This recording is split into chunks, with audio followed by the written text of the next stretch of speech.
Carl's not here today, so this is everybody. All right. Will, you taking the floor on this one? I will for the first one. All right. This is two study sessions. We have two topics. First one is following up on the Markley Homes project. Sorry, I was looking for my edit, or I opened the wrong file. So what I've done is taken the previous PowerPoint that was presented and just kind of edited it in response to the question that was raised. And so I'll walk you through this a little bit, and a lot of math involved, and try to walk you through the math as well. Gina Rekoff, our bond counsel, intended to be here today and had an emergency come up and contacted me yesterday evening and isn't able to make it, although she is standing by. If we have questions come up that are urgent and that I can't answer and think that she might be able to, she can take a phone call. So with that, there's going to be quite a few slides in here that are from the prior presentation. I've got some that I edited. So the only follow-up question that I received from you following the last presentation was essentially, are there alternate Markley Road assessment options to take into account the pass-through traffic on Markley that's not attributable to the adjoining development? And put that question to the bond council, and her response was that if you as the city commission determine that there's citywide benefit to improving Markley, then you can decide to allocate as much as 95% of the total cost to be city share. And so you've got quite a bit of latitude there in terms of allocation of that benefit. In other instances, when we put a benefit district together, we've referred to it as city at large. For example, development that's already occurred before the improvement goes in usually gets picked up as a city at large contribution. So you'll hear me referring to it as city at large, probably. May I follow up on that question real Sure. quick? I noticed that in the previous materials there was a benefit district outlined in there. Right. How is that benefit district established, and is that benefit district, I mean, have we adopted it? I mean, or Right. Yeah. or is that something that can be revisited? It can be revisited, and that was part of the ongoing conversation we've had for quite a while, both on Holmes and Markley, is how do we determine the boundaries of the benefit district? And so specifically with respect to Markley, everything adjoining it, everything that was likely to develop to, take advantage of an access point. Where we struggled a little bit was kind of, and there'll be a map over here in a little bit, Right. but where we struggled was kind of in that southwest corner, whether some of that property would go directly to Magnolia or whether it would continue to go east to Holmes, or to Markley. And so we, in all honesty, started out with all of it going to Markley, but as you look at just kind of the way the driveway entrances are today and the way it lays, we thought that southwestern portion would go to Magnolia.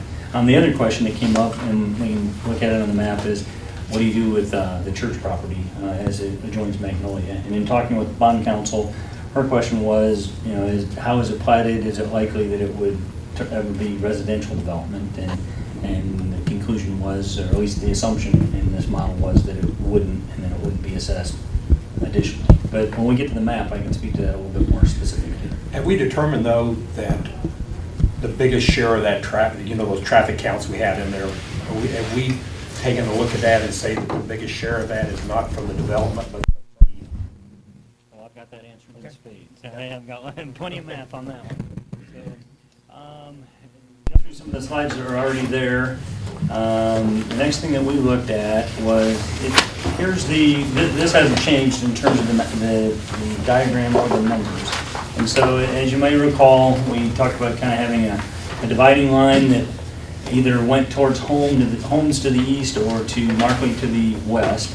And what I did add is the note there in the gray box. The Markley Road orientation has 123 proposed lots. That's the 78 lots for Wheatland Valley and the 45 lots for the next phases of Magnolia Hills. The Holmes Road orientation has 245 proposed lots just between Wheatland Valley and Magnolia Hills. And so then we also looked at the developed properties that are currently developed by way of Magnolia Hills and Fox Trail, and then just kind of acreages and different residences out there. So we identified that there's 129 developed properties today, and there's 355 additional lots at full build out. We had to make some assumptions. We don't have plats for all of that ground, so we had to make some assumptions about just density per acre and then apply it to the acreage. And so this may be as good a time as any to, you may be able to see that pointer, but I can't. But we took kind of that southern portion, since it had a driveway in Magnolia already, and attributed it to Magnolia. And then it kind of goes off the screen there, but there's also a driveway there further to the west on Magnolia that extends up into that corner. So that is up for discussion in terms of benefit district boundaries, but that was after quite a bit of conversation on the part of staff and the bond council trying to anticipate a little bit how those properties might develop.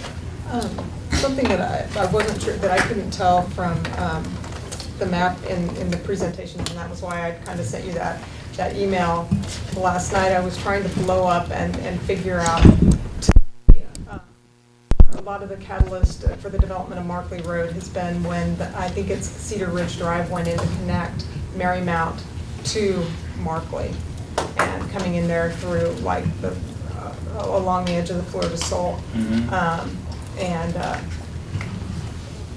So I'm not quite sure, like looking at this, how this compares to, is that included in this benefit district? Yeah, the northern boundary there is the end of the East Crawford runway, essentially.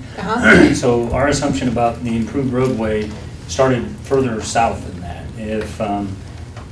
If you go further north, I don't know that there's any undeveloped ground. It would all be attributable to existing, well, I guess there are some undeveloped lots in Cedar Ridge, but for the most part, the adjoining properties are either owned by us or built out. So we kind of viewed this as a southern section that corresponded to the subdivision request that we had on our plate. Okay, so the Cedar Ridge Drive area south of that is or is not included in the benefit district as we're reviewing it? It's not. I wish I had a better pointer, but that northern section, the northern boundary of that benefit district stops before you get to Cedar Ridge Drive.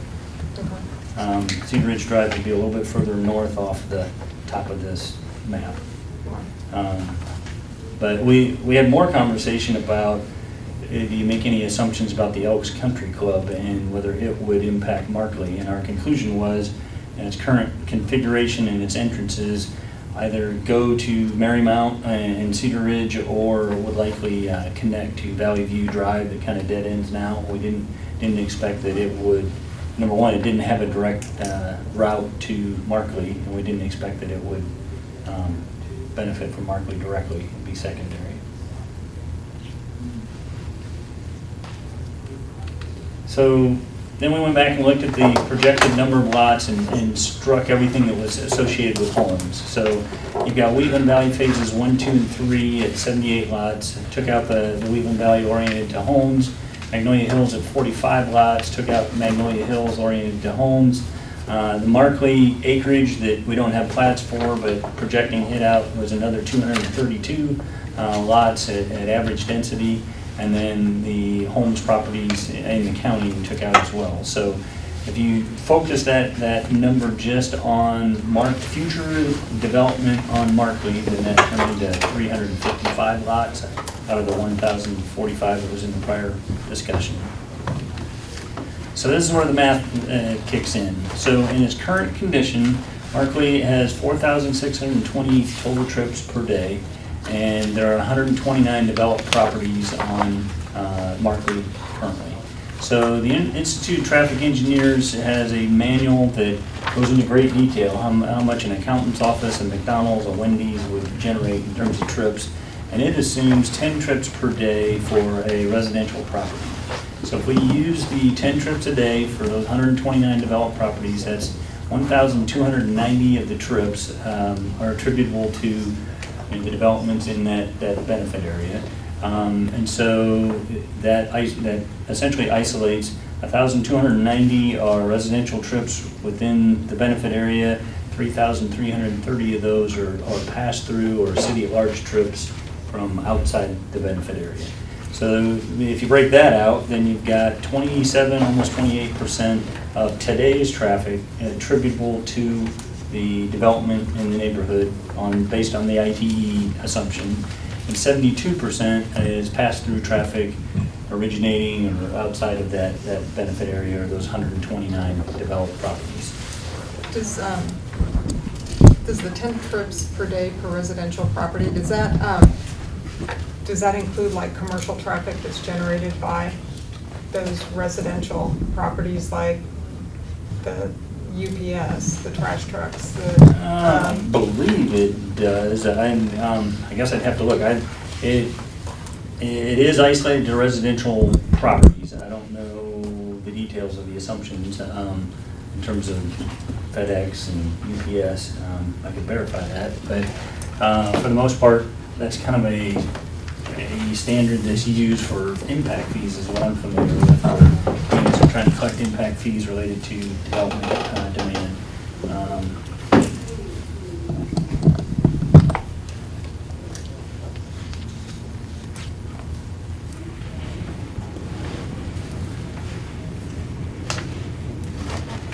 So on that's what Dan, you might. Commissioner Hodges had a question. Did you hear the question? Yeah, I heard Did you know that. the answer to the question?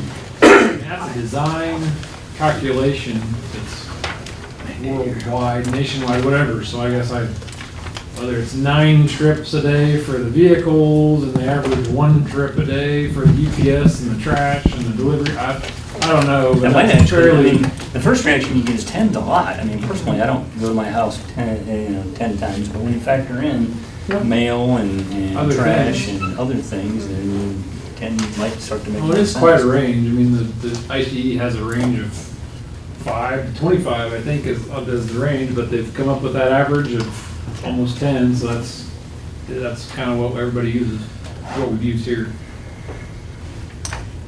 Let me stop there before I go on. Does the math make sense? Have I lost it yet? I don't think the math makes sense on the 10 trips per day per residential. I mean, that just seems like a heck of a Too lot. high? That's just too high. Well, if it includes UPS, post office, the occasion, well, we don't have meter readers anymore. You know, But police. the post patrol- office well, makes one Right. whole in there, it's not for Each each house. property, each Right, house. and also. same for police patrols. Yeah. The question, well, if you have kids, that's 2 trips, taking them Yeah. to school and picking them up. Well, that's just a function of how many drivers you have In your in the family. household Yeah. on average. And if you have teenagers, you probably have 20 trips per day. Yeah, I think, yeah, it's average. Right.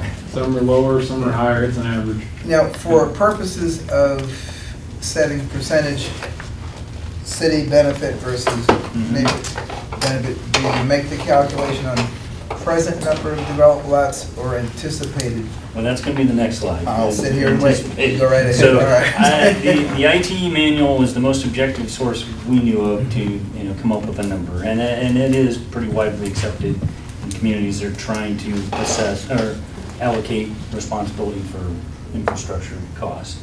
So then the future condition, you have the 129 existing lots, you have the 355 additional lots that we tallied up previously. So then you're at a build out of 484 total lots. So if you take those all times 10, you have 1,290 existing residential trips, 3,550 neighborhood residential trips for the new development, and then carrying through that 3,330 of pass-through traffic. Now, I don't know what to tell you about future numbers there. Don't have any reason to expect a significant change in traffic load in terms of destinations, but so I just carried that number through. So now, And 6,500 was the cutoff for increasing the standard of the street Right. from interim to, okay. and so that creates a total trip count of 8,170 at total build out. And if you calculate those as percentages, then 15, almost 16% of that is attributable to the existing residential development that's there today.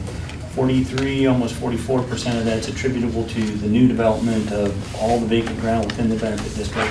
And essentially 41% of that is attributable to the pass-through traffic that originates outside of the district. So then if you break that down further, the 45 lots for Magnolia Hills equates to 9.3% of that. The 78 lots for Wheatland Valley attributes to 16.12%. Oh, I'm sorry, I added this information. Okay, I'm Okay. looking at that. I meant to say Here. something. I apologize. This occurred to me over lunch, that it was a level of detail that I probably should add, and I added it at the last minute. So Magnolia Hills attributes to 9.3%, Leland Valley 16.12%, future development at 18%, and city at large at 56.55% of that estimated 8,170 total trips. So again, I'll stop there. Right, 'cause I was doing the math real quick on the other slide, and the number that I was coming up with is the same as your bottom. All right. Well, I checked and double checked, but there's a lot going on here. So then you may recall that the original price tag for the project was $5 million, a little more. And so if you just apply those percentages that I previously reported to the different benefactors, I guess you could say, that then allocates about $500,000 to the Magnolia Hills project, $882,000 to Wheatland Valley, future developments at about $1 million, and the city at large is at almost $3.1 million. I didn't get a chance to ask Dan, I'm working from memory, but do you know of a street project in the $3.1 million project price range we've done before? I thought Iron was about It's about that, yep. That one as well as East Magnolia, both of those are on that. Okay.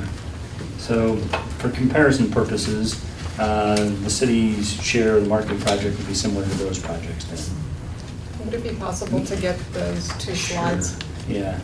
And that's essentially the new information that I have for you based on if you try to zero in on traffic count. The numbers we received last week, what percentages were they based on? They weren't based on any percentages. No, there was no assumption that there was going to be the only city at large portion was 129 existing. So what does that do to these calculations from last week? You have it in here?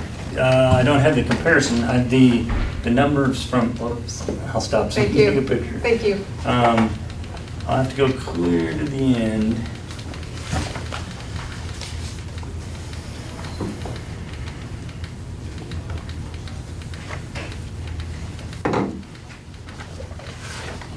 So this was the allocation previously, and so it had it broke it into developed property and undeveloped property, and then it had the city at essentially well, I'm sorry, that's looking at debt service, but it had the, I'm trying to find the city number in there.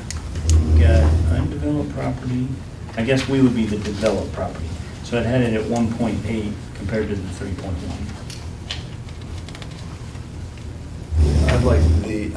I'd like to see these updated based on that. And again, from being out on Markley, I think these numbers are low for pass-through. The only other thing I know to do is take actual traffic count out there. It can be done in terms of, deducing turn movements and in and out and at either end of the district, and we could come up with a slice in time that's the only other thing I'm aware of that give us a zeroed in number. But doing traffic counts like that's going to take care of not having, we think the numbers are inflated enough to where Yeah. it gives us accurate numbers. I'm going to put Dan on the spot again in terms of conducting a traffic count, time-wise and resources. What do you think? Oh, a couple weeks. Just, we could put the counters out usually Tuesday, Wednesday, Thursday, and that's kind of the normal routine for traffic counts. And I guess we'd stick them on the two entrances to Magnolia Hills, I guess, and then we can verify, we know how many houses are there, and then we can figure out how many trips are there. I guess that's the best thing we could come up with to verify that 10 number or the 12 number or the 8 number. I don't know what it'd be, but we can sure see. Well, and I don't know if it's more, much more labor intensive to put out another one even more than that, and to see where the Cedar Ridge Drive traffic enters out into Markley as well from the west side of Markley Road, because I think that's something where the people that live in that area are deriving significant benefit from being able to just access it from that point and then take it south to Magnolia. I think what bond council is gonna tell you is they're gonna be in that city at large benefit.